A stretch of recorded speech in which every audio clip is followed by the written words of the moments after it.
नमस्ते, मैं डॉक्टर अंबालिका सेठी आप सभी का स्वागत करती हूँ मेरे चैनल पर।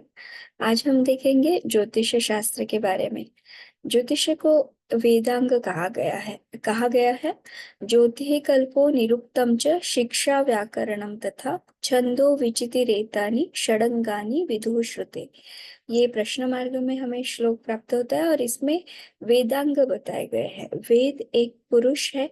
चार वेदों को मिलाकर एक पुरुष की कल्पना की गई और उस पुरुष के कुछ मुख्य अंग बताए गए, जिनमें से जो ज्योतिष शास्त्र है उसको वेदों का नेत्र या चक्षु माना गया है, क्योंकि यही अनिष्ट क्या है और इष्ट क्या है ये दिखाने वाला शास्त्र है।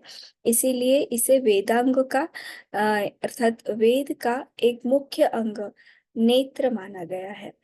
ज्योतिष शास्त्र की व्याख्या हमें इस प्रकार से नारदीय ज्योतिष्य में प्राप्त होती है। ख स्थानाम सूर्यादि ग्रह नक्षत्र पिंडानाम बोधकमिति ज्योतिष शास्त्रम। इसका अर्थ ये होता है कि आकाश में जो कोई भी चंद्र, सूर्य, ग्रह, नक्षत्र, तारे, पिंड इत्यादि हमें दिखाई देते हैं, उनकी गति क्या होती है, उनकी स्थिति कहाँ पर है, उनका स्वरूप कैसा है, उनका प्रभाव कैसा है, ये सब को अच्छे से बताने वाला जो शास्त्र है वो ज्योतिष शास्त्र कहलाता है। उसी प्रकार से एक और व्याख्या हमें ज्योतिष शास्त्र की प्राप्त होती है। वराहमिहिराचार्य ने ज्योतिष शास्त्र मनेक भेद विषयम स्कंधत्रयाधिष्ठितम, इस प्रकार से कहकर ज्योतिष के तीन स्कंधों को स्वीकार किया है। भास्कराचार्य ने भी कालतंत्रम जगुः इस प्रकार परिभाषित किया है। इसी प्रकार से ज्योतिषाम सूर्यादि ग्रहाणाम बोधकम शास्त्रम, इस प्रकार से भी एक व्याख्या मिलती है, जिसका अर्थ होता है कि ज्योतिष शास्त्र क्या है। तो जो सूर्यादि जो भी ग्रह है उनका बोध करवाने वाला, उनको बताने वाला जो शास्त्र है वो ज्योतिष शास्त्र है। सभी शास्त्रों में इसे मूर्धनी बताया है, मतलब सर्वोच्च है, इस प्रकार से बताया है। उसके लिए भी एक श्लोक हमें वेदांग ज्योतिषम नाम के ग्रंथ में प्राप्त होता है। उसमें कहा गया है, यथा शिखा मयूराणाम नागाणाम मनयो यथा तद्वद वेदांग शास्त्राणाम ज्योतिषम मूर्धनि स्थितम। इसका अर्थ ये होता है कि जिस प्रकार से मयूरों की शिखा होती है अपने सिर पर, उसी प्रकार से नागों का मणि होता है उनके सिर पर, उसी प्रकार से जितने भी शास्त्र इस दुनिया में है उसमें भी ज्योतिष शास्त्र ही सबसे मूर्धनीय है, सबसे ऊपर है, क्योंकि ये वेदांगों में भी वेद का नेत्र बताया गया है। ये अनिष्ट क्या है और इष्ट क्या है ये बताने वाला शास्त्र है, हमारा मार्गदर्शन करने वाला शास्त्र है। इसीलिए इसे सबसे मूर्धनी अर्थात सबसे ऊपर स्थित है ऐसा भी बताया गया है। अब ये जो ज्योतिष शास्त्र है इसके तीन स्कंध होते हैं। तीन स्कंधात्मक त्रिस्कंधात्मक इसे माना गया है। एक्चुअली इसके पंच स्कंध हुआ करते थे, लेकिन उनको भी इन तीन स्कंधों में मर्ज किया गया। तो तीन स्कंध कौन कौन से होते हैं? एक होता है गणित, दूसरा होता है संहिता और तीसरा होता है होरा। गणित का अर्थ होता है जिसमें आकाशीय ग्रह पिंड जो भी होते हैं, नक्षत्र होते हैं, उनका गणित किया जाता है, उनके अलग अलग पद्धतियों से कैलकुलेशंस किए जाते हैं। और वो कैलकुलेशंस किस प्रकार से आते हैं, उसकी विधि क्या है, वो गणित स्कंध में हमें पता चलती है। उस गणित स्कंध के दो और प्रकार बताए गए या उसके दो अंग और बताए गए, एक है गोल और दूसरा है गणित। गणित अर्थात गणित किया जाता है, कैलकुलेशन किया जाता है। गोल अर्थात इस खगोल के बारे में जानकारी, भूगोल के बारे में जानकारी हमें गणित स्कंद से प्राप्त होती है।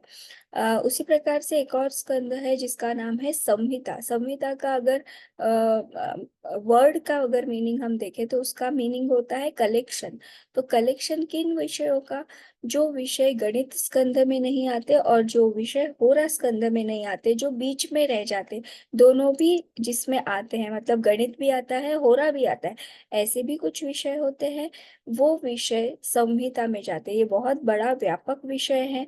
इसके बारे में हम अलग से एक वीडियो में देखेंगे कि गणित स्कंद में कौन कौन सी बातें आती है, संहिता स्कंद में कौन कौन सी बातें आती है, ये हम अलग अलग एक एक वीडियोज में देखेंगे।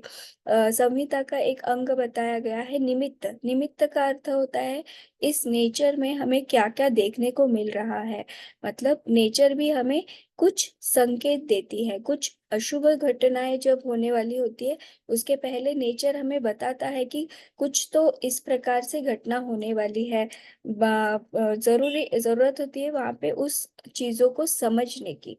तो वो चीजें हमें समझ में आनी चाहिए कि क्या अशुभ घटनाएं होने वाली है, क्या शुभ घटनाएं होने वाली है। प्रकृति ही हमें अपने कुछ चीजों के द्वारा वो बताया करती है, उसी को निमित्त कहा गया है।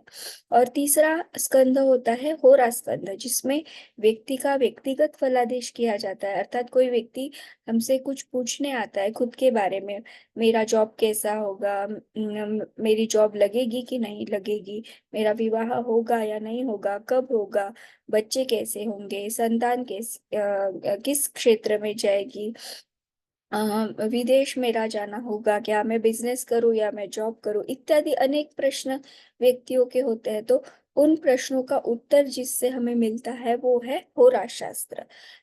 उसके होरा शास्त्र के भी तीन अंग और बताए गए। एक है मुहूर्त, दूसरा है प्रश्न और तीसरा है जातक।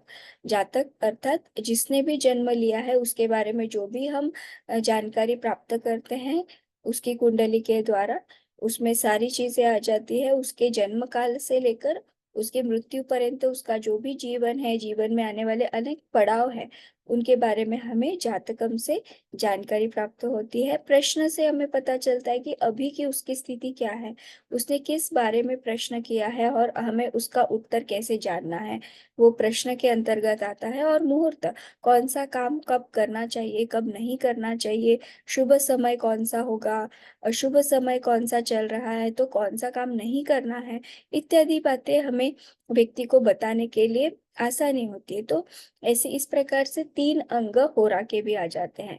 ये विस्तृत अपने आप में अंग होते हैं, इनके बारे में हम ज्यादा जानकारी अलग अलग वीडियोस में लेंगे। तब तक के लिए धन्यवाद। Thank you.